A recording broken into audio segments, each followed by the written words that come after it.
할렐루야. 네, 오늘 수요예배 나오신 모든 성도님들 가운데에 하나님의 놀라운 은혜와 축복이 가득 차길 주님의 이름으로 축복합니다. 오늘도 잘 오셨습니다. 저는 이제 2달 만에 이 강단 현장에 서게 되었습니다. 물론 고등부 예배는 계속 드렸지만요. 5월 1일 날 이제 어린이 주일 날 행사를 하다가 인대가 좀 다쳐서 뼈 조각을 좀 제거하고 인대를 다시 붙이는 수술을 하게 되었습니다. 제가 어린이 주일 예배 때 예수님 역할을 하면서 병에서 나을지어다, 건강할지어다 했는데 정작 당사자가 다쳐가지고 굉장히 예수님께 죄송한 마음이 있었습니다. 5일날 이제 수술을 했고, 수술을 하자마자 담임 목사님과 사모님 새벽부터 달려와 주셔서 기도해 주시고 위로해 주시고, 또 당회 장로님들과 또 많은 권사님 집사님들 기도해 주시고 많은 사랑을 주셔서 다시 설 수 있게 된 것 같습니다. 하나님께 감사드리고 또 광역교회 모든 성도님들께 감사드립니다. 제가 목발을 하고 다닐 때에 어느 목사님 한 분이 이렇게 얘기를 해 주었어요. 목사님, 그래도 아주 크게 다치지 않아서 참 다행이에요. 어떤 목사님은 6개월 넘게 깁스를 해야 하는 상황이 돼서 사임을 했어요 라고 얘기하는 거예요. 그 순간 남 얘기 같지 않았습니다. 그래서 그 이야기를 들은 뒤로 지금까지 열심히 재활치료를 집중했습니다. 왜죠? 일하지 못하면 그렇게 되는 거예요. 그래서 저는 도수 재활치료 받고 지금도 또 자전거 타면서 발목 재활 운동을 하고 있습니다. 오늘 말씀을 보면 주인이 쓰시기에 합당해야 된다라고 말하고 있는데, 쓰임을 받지 못한다면 굉장히 슬픈 일이 아니겠습니까? 그렇다면 오늘날 우리는 어떻게 하면 하나님께 잘 쓰임받을 수 있는지 함께 말씀의 은혜를 나누기 원합니다. 오늘 본문 디모데후서는 바울이 로마에서 2차 감옥에 투옥되어 있고 네로 황제의 박해가 지금 계속 진행되고 있는 상황이에요. 많은 사람들이 바울을 떠나갔고, 그리고 이제 바울은 자신이 곧 죽을 것이다, 순교의 상황을 앞두고 있음을 잘 알고 있었습니다. 그렇다면 그의 영적인 아들인 디모데는 어떻습니까? 디모데 역시 에베소에서 목회하는 것이 굉장히 힘들었어요. 거짓 교사들과 또 에베소 교회에서 자신과 부딪히는 그룹들과 계속 싸우고 있었고, 교회를 어렵게 목회하는 상황인데 영적인 아버지 바울까지도 감옥에 갇혔으니 굉장히 어려운 상황이 있는 것이죠. 그래서 이러한 상황 가운데 바울은 강한 확신으로 디모데를 다시 한 번 더 붙잡아주고 격려해주고 있습니다. 그래서 이 디모데후서를 크게 보면 바울의 3가지 권면으로 나눌 수 있는데, 이 권면은 점차 이렇게 확장되고 발전되는 형식을 띠면서 마지막에 마무리를 짓습니다. 첫 번째는 디모데가 지금 가지고 있는 그 두려운 마음, 이 내면의 문제를 다루고 있어요. 그래서 1장에 너의 믿음이 어디서 났느냐, 믿음을 건들고 너에게는 거짓이 없는 믿음이 있다, 확신하라. 하나님이 우리에게 주신 마음은 두려운 마음이 아니다, 복음과 함께 고난받기를 두려워하지 말라라고 하면서 첫 번째로는 마음을 견고케 해줍니다. 그리고 이제 점차 발전돼서 2번째 권면은 디모데가 현재 처한 상황에 관련돼서 디모데의 이제 삶과 행동에 관련된 권면을 합니다. 디모데야, 너는 진리의 말씀을 옳게 분별하고 너 자신을 깨끗하게 준비하라, 청년의 정욕을 피하라, 거룩하라, 좋은 일꾼으로 준비되라 라고 하면서 이제는 외면적인 문제를 다루지요.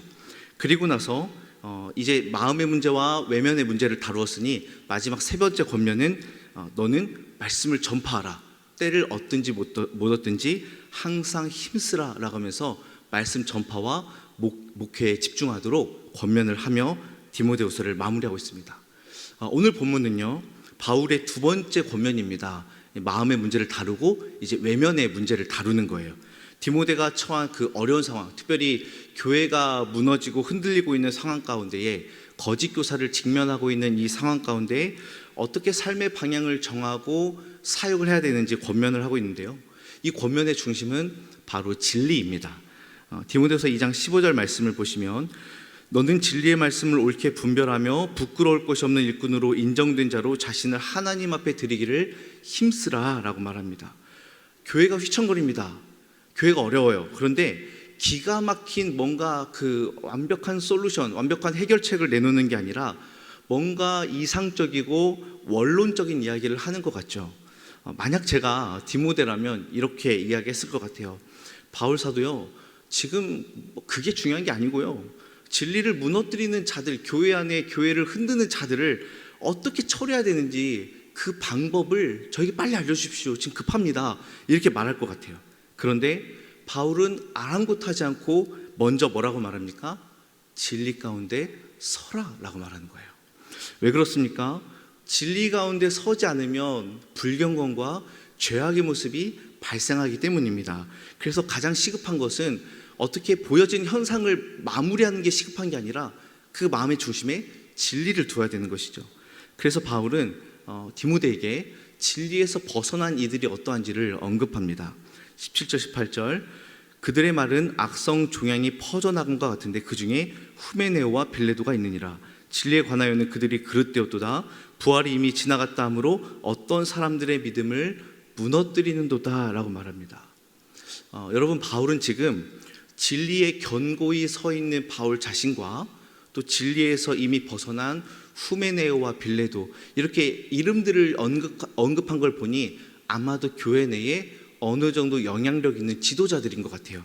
그래서 이 두 그룹을 명확하게 대조하며 디모데에게 제시를 합니다. 아마 디모데에게 너는 어느 편에 설 것이냐 라고 질문을 하는 것 같아요. 그래서 이어서 바울은 이 대조된 두 그룹, 진리에 서 있는 바울과 진리에서 벗어난 이 그룹에 대한 비유를 듭니다. 20절 말씀을 보겠습니다. 우리 같이 읽겠습니다. 큰 집에는 금그릇과 은그릇뿐 아니라 나무그릇과 질그릇도 있어 귀하게 쓰는 것도 있고 천하게 쓰는 것도 있나니. 아멘. 이 당시에 이제 금그릇과 은그릇은 연회 때 아주 특별하게 쓰이는 귀한 그릇이죠. 또 귀족들이 애용하는 그런 그릇입니다. 그러나 이제 나무 그릇이나 질그릇은 평범하게 사용될 때도 있고 혹은 더러운 것들을 처리할 때 쓸 때도 있어요. 바울은 지금 귀히 쓰이는 금그릇과 은그릇 그리고 천이 쓰이는 나무그릇과 질그릇, 이 두 그룹을 대조하여 말하고 있습니다. 여러분, 이 말씀은 여러분이 금그릇이든 은그릇이든 나무그릇이든 질그릇이든 상관없이 깨끗하기만 하면 다 쓰임을 받습니다 라고 말을 하는 것보다는 어떤 그릇이 되라고 말씀에 명확히 쓰여 있습니까? 네, 귀히 쓰는 그릇이 되라 라고 말하고 있어요. 여기서 귀히 쓰다라는 것은 소중히 다루다라는 말보다요, 이 귀한이라는 단어가 값비싸다, 명예롭다, 영광스럽다, 가치 있다 이런 뜻을 담고 있습니다. 그러니까 이 비유 내에서는 바울이 언급한 금그릇이나 은그릇이 되겠지요. 반대로 천이 쓰인다라는 단어는 이 귀한이라는 단어 앞에 부정사가 붙어서 귀하지 않다라는 뜻으로 쓰여요. 그래서 불명예스럽다, 치욕스럽다, 수치스럽다, 욕되다 이런 뜻을 가지고 있습니다. 그렇다면 바울이 이 금그릇과 은그릇을 비유로 든 이유가 무엇입니까? 네, 아무 그릇이나 깨끗하면 주인이 다 쓰신다, 다 상관없다라는 의미보다는 정말 깨끗하고 정말 잘 준비된 값비싼 그릇이 되라라고 권면을 하고 싶은 것 같아요. 왜냐하면 문맥상 바울은 지금 어떻게 대조를 나누고 있습니까?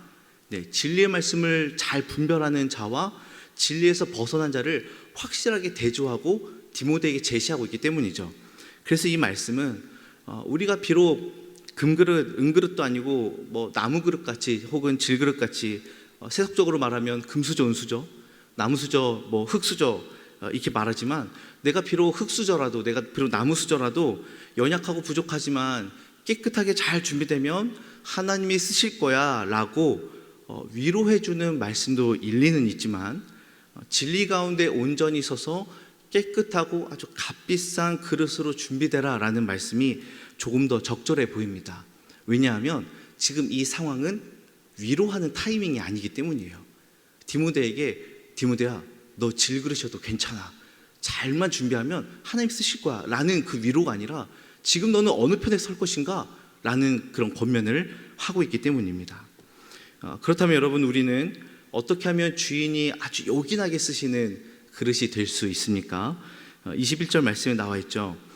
그러므로 누구든지 이런 것에서 자기를 깨끗하게 하면 귀히 쓰는 그릇이 되어 거룩하고 주인의 쓰심에 합당하며 모든 선한 일에 준비함이 되리라. 자기를 깨끗해야 주인이 요긴하게 쓰는 그릇이 된다고 합니다. 그럼 어떻게 해야 깨끗하게 하고 어떻게 하면 값비싼 그릇이 될 수 있겠습니까? 저는 두 가지를 함께 나누기 원하는데요. 첫 번째는 죄에서 돌이키는 회개가 반드시 필요합니다. 회개 없이는 깨끗해질 수가 없지요. 11년 전에 제가 신대원 1학년 때 어떤 교수님이 개인 사정으로 수업에 들어오지 못했습니다. 그래서 어떤 목사님이 대타로 이제 교수님의 부탁을 받고 수업에 들어왔어요. 그런데 뭘 막 찰그락 하면서 오시는 거예요. 보니까 이 후라이팬을 두 개를 이제 가지고 오셨는데, 하나의 프라이팬에는 시커멓게 이제 묻은, 여러분 이게 우리 어머님들 이게 후라이팬을 요리하고 나서 딱 귀찮잖아요, 그렇죠? 그 상태예요. 딱 검게 그을린 후라이팬, 그리고 하나 아주 깨끗한 후라이팬을 가지고 오신 거예요. 그래서 딱 보여주면서 높지 않은 목소리로 아주 또박또박 저희들에게 이렇게 이야기를 했습니다. 여러분, 이 두 프라이팬은 음식을 다 구울 수 있습니다. 안 구워지지는 않아요. 그런데 한쪽에는 새카만 것들이 음식에 묻을 것이고 한쪽에는 아주 맛있게 노릇노릇 잘 익을 것입니다. 여러분, 구워진다고 해서 다가 아닙니다. 여러분이 깨끗하게 준비된 신학생들이 되기를 바랍니다 라고 말을 하는 거예요. 그래서 드는 생각이, 그냥 말만 해도 되는데 왜 굳이 이 프라이팬을 어렵게 준비했을까라는데 말씀을 하시는 거예요. 여러분, 제가 왜 이걸 굳이 가져왔는지 궁금하시죠? 여러분, 끝까지 잊지 말라고 제가 이거를 굳이 챙겨서 가져왔습니다 라고 말하는 거예요. 집에서 나올 때 사모님에게 얼마나 혼이 났을까요? 그래서 제가 11년이 지난 지금도 그 이미지가 계속 머릿속에 떠나지 않는 겁니다. 저는 요즘 회개와 관련돼서 여러 상황들을 좀 마주하고 있는데, 2주 전에 개인적으로 기도하면서 성령의 충만함을 구하며 기도하는데 갑자기 제 마음에 빨래판이 떠오르는 겁니다. 여러분, 신비한 체험은 아닙니다. 그냥 생각이 난 거예요. 그래서 성령 충만하려면 빨래판에 퍽퍽 빨아 문대듯이 나를 빨지 않고서는 성령 충만이 안 되겠구나라는 마음이 확 들어오는 겁니다. 그래서 진짜 어렸을 때 그 이따만한 그 빨래비누 아시죠? 기름으로 막 만들기도 하고, 그걸로 해서 그 거품도 안 나는 걸로 막 빡빡 문대던 그 기억이 있어서, 하나님, 나를 진짜 빨래판에 팍팍 문대서 나를 좀 정결케 하십시오. 하나님, 나에게 회개의 영과 성령을 부어주십시오라고 기도를 했어요. 그런데 기도 중에 갑자기 강판이 떠오르는 거예요. 강판 아시죠? 감자전 만들 때 감자를 갈거나 생강 갈 때 하는 거 있잖아요. 그래서 너무 당황스러웠어요. 빨래판으로는 안 되는구나. 이거를 적당히 씻는 거로는 안 되는구나. 강판으로 아예 나를 다 갈아버리지 않고서는 안 되겠구나라는 마음이 싹 들어오는 겁니다. 그래서 그때부터 본격적으로 회개하기 시작했고, 이후에 평강이 찾아오면서 이것이 바로 하나님이 주신 은혜구나라는 것을 깨달았어요. 여러분, 회개는요, 마치 우리가 주님께 나아가기 위한 스타트 버튼을 누르는 것과 같습니다. 이 회개의 버튼을 누르고 그 버튼이 작동될 때에 하나님께 나아가는 것이죠. 여러분, 회개는 죄악 덩어리들이 해야만 하는 그런 게 아니라, 회개는 믿는 자들의 특권입니다. 여러분, 믿으십니까? 왜 믿는 자들의 특권일까요? 여러분, 우리의 모든 죄는 예수 그리스도께서 전부 다 짊어지셨습니다. 과거와 현재와 미래의 모든 죄들을 다 짊어지셨기에 우리는 깨끗함을 얻었죠. 그 예수의 보혈 때문에 우리는 회개할 자격을 얻었고, 우리가 회개할 때 우리는 주님 안에서 정결과 회복을 경험할 수 있게 되는 것입니다. 우리의 죄가 해결되지 않았기 때문에 회개한 게 아니라, 이미 다 이 죄를 다 도말하신 예수 그리스도 앞에 우리가 담대히 나아가 회개하며 주 앞에서 정결함을 얻는 시간이 바로 회개의 시간이죠. 그래서 우리는 회개할 때에 거룩한 그릇으로서의 첫걸음을 뗄 수 있는 것입니다. 간절히 바라기는 저와 여러분 가운데에 회개의 운동들이, 회개의 영들이 살아나서 하나님 앞에 엎드려 자복하여 거룩의 첫걸음을 떼길 주님의 이름으로 소망합니다. 두 번째는 진리로 가득 찰 때에 거룩의 준비를 할 수가 있습니다. 먼저 우리가 알아야 될 사실은, 우리는 우리 스스로 금그릇이 될 수 없다라는 거예요. 원래 우리는요, 생각보다 괜찮은 사람이 아닙니다. 혹시 이렇게 생각할 수도 있어요. 그래도 금그릇은 아니어도 금으로 도금 정도는 되지 않을까? 내가 그래도 신앙생활이 몇 년인데, 내가 얼마나 헌신했는데 그래도 도금 그릇 정도는 되지 않을까 생각할 수 있는데, 여러분 사실 그렇지 않습니다. 우리는 우리가 어떤 사람인지 우리 스스로 너무나 잘 알고 있어요. 그런데 왜 우리는 이 금그릇을 향해서 나가는 것입니까? 진리이신 예수 그리스도께서 우리의 옛사람을 완벽하게 죽이시고 그 안에 주님의 영원한 생명과 찬란한 영광과 거룩한 진리와 영원한 능력을 우리 가운데에 채워주셨기 때문인 줄로 믿습니다. 예수님께서 십자가에 달리시기 전에 어떻게 기도하셨습니까? 아버지, 그들을 진리로 거룩하게 하옵소서. 아버지의 말씀은 진리니이다. 그리고 예수님은 십자가에 달리셔서 이 기도를 완성시키셨어요.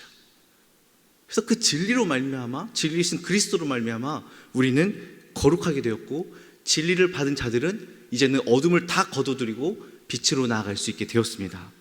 요한복음 3장 21절 말씀에 진리를 따르는 자는 빛으로 오나니 이는 그 행위가 하나님 안에서 행한 것임을 나타내려 함이라 하시니라. 아멘. 진리를 따르는 자는 빛으로 나아가는데요, 내가 하는 이 행위가 나에게서 나오는 것이 아니라 내 안에 계신 하나님께서 행한 것임을 나타내게 하려고 그 빛으로 나아간다는 것입니다. 여러분, 진리가 우리 안에 거하면 하나님께서 내 안에서 착한 일을 시작합니다. 빌립보서 1장에 나오지 않습니까? 우리 안에서 착한 일을 시작하게 하신 분이 있다는 거예요. 어떻게 하십니까?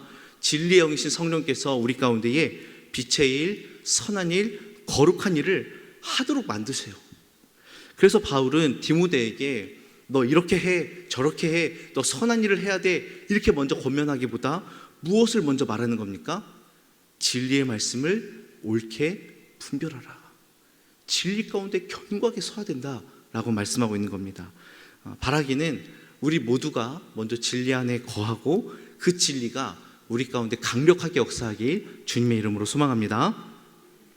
자, 그렇다면 이제 우리는 주인이 쓸만한 그릇으로 준비가 되어 있습니까? 네, 주인이 지금 그릇을 쓰려고 찾고 있어요. 화채를 만들어서 빨리 막 이렇게 퍼서 줘야 돼요.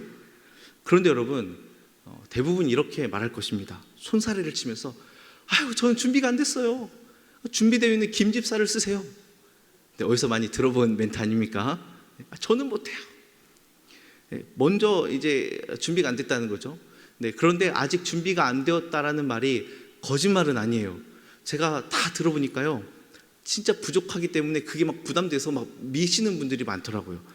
그래서 부족한 나보다는 거룩하게 준비된 누군가를 추천하느라 바쁜 현실이 교회의 모습들인 것 같습니다.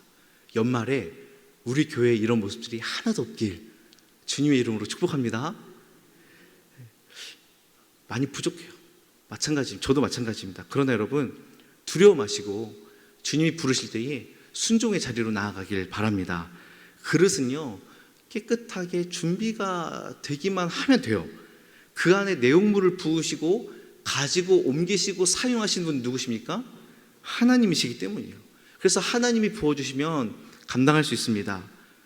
그래도 감당을 못할까 봐 이렇게까지 이어서 말씀해 주세요. 22절 말씀에 주를 깨끗한 마음으로 부르는 자들과 함께 의와 믿음과 사랑과 화평을 따르라. 혼자가 아니죠. 함께 하라는 거예요. 그래서 교회가 존재하는 것입니다. 함께하면 능히 감당해낼 줄로 믿습니다. 특별히 상반기 동안 하나님께 쓰임받아 정말 최선을 다하신 우리 모든 직분자분들께 정말 감사드리고 정말 수고 많으셨습니다.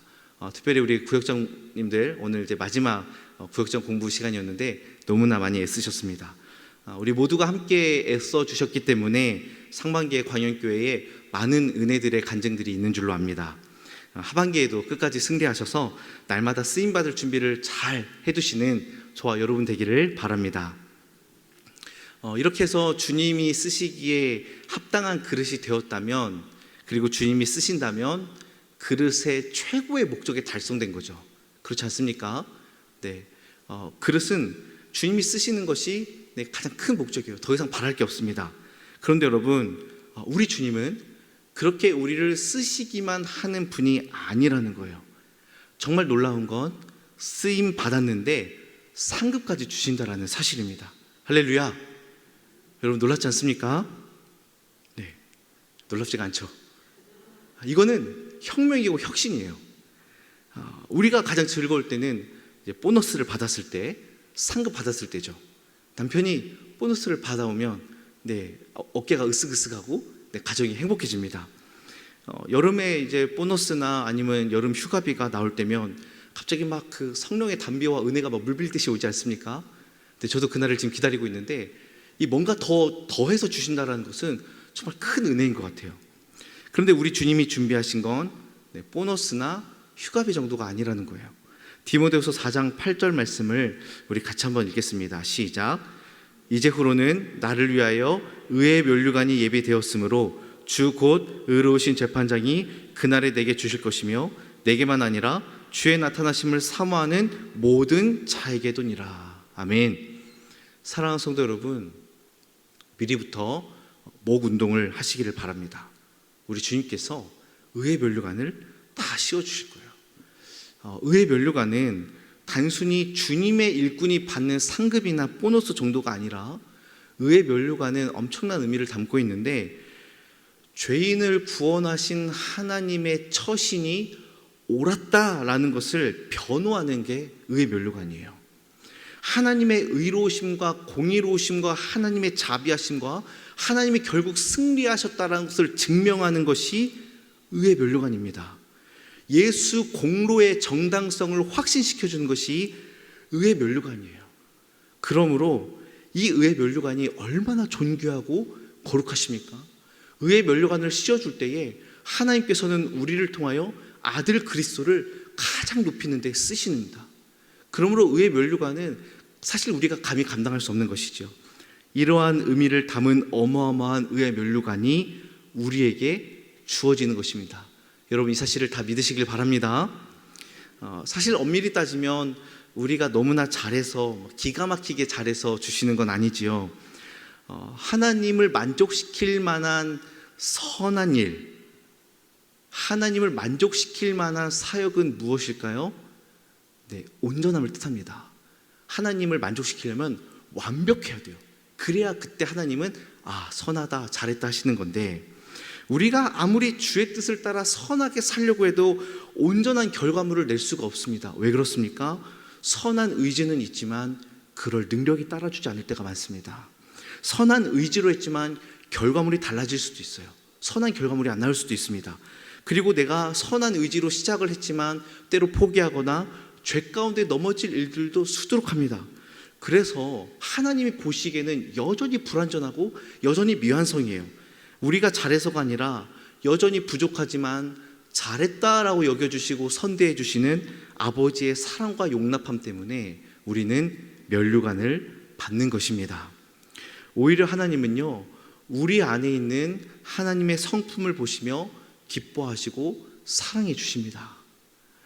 조나단 에드워즈가 쓴 하나님의 천지창조 목적을 보시면 하나님이 피조물인 우리를 기뻐하고 사랑하시는 이유가 적혀 있는데요, 우리가 너무 예뻐 보여서가 아니라 우리 안에 있는 하나님의 속성과 탁월한 충만함 때문에 하나님이 우리를 사랑하신다라는 거예요.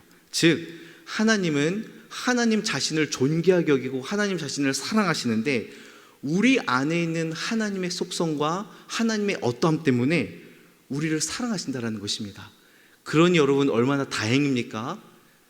나는 부족하지만 내 안에 계신 하나님의 어떠함 때문에 하나님이 그것을 보고 우리를 사랑해 주신다라는 거예요. 그래서 우리는 우리의 것이 아니라 하나님의 것으로 기뻐하고 하나님의 것으로 선한 일을 하고 하나님의 것 때문에 의의 면류관을 받는 것입니다.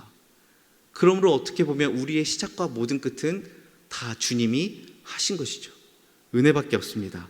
우리 한번 같이 따라하겠습니다. 모든 것이 은혜입니다. 할렐루야. 주님은 진리로 선한 일을 하는 모든 자에게 상급 주시기를 참으로 바라는 분이시고, 그것을 위하여 지금도 우리를 격려하고 계십니다. 그 은혜의 상급을 다 받으시는 광연의 모든 성도님들 되길 주님의 이름으로 축복합니다. 말씀을 뵙겠습니다. 그제 월요일 날 저희 집에 살고 있는 6살 성도님 한 분과 그리고 이제 광영교회 40, 50대 어느 장년 집사님으로부터 똑같은 질문을 받았어요. 낮에는 6살 성도님에게, 저녁에는 이제 40, 50대 장년 집사님에게 질문을 받았는데 이런 질문이었습니다. 예수님께서 우리의 모든 죄를 다 짊어지시고 용서하셨는데 우리는 왜 또 죄 가운데 거하나요? 라는 질문이었어요. 물론 연령에 맞게 답을 해줬는데 동일한 답을 해드렸습니다. 먼저 예수님께서 우리의 모든 죄를 다 짊어지시고 모든 죄를 사하여 주셨다라는 사실을 믿으십시오. 그 진리가 우리를 끝까지 지탱해 줍니다 라고 이야기를 해줬어요.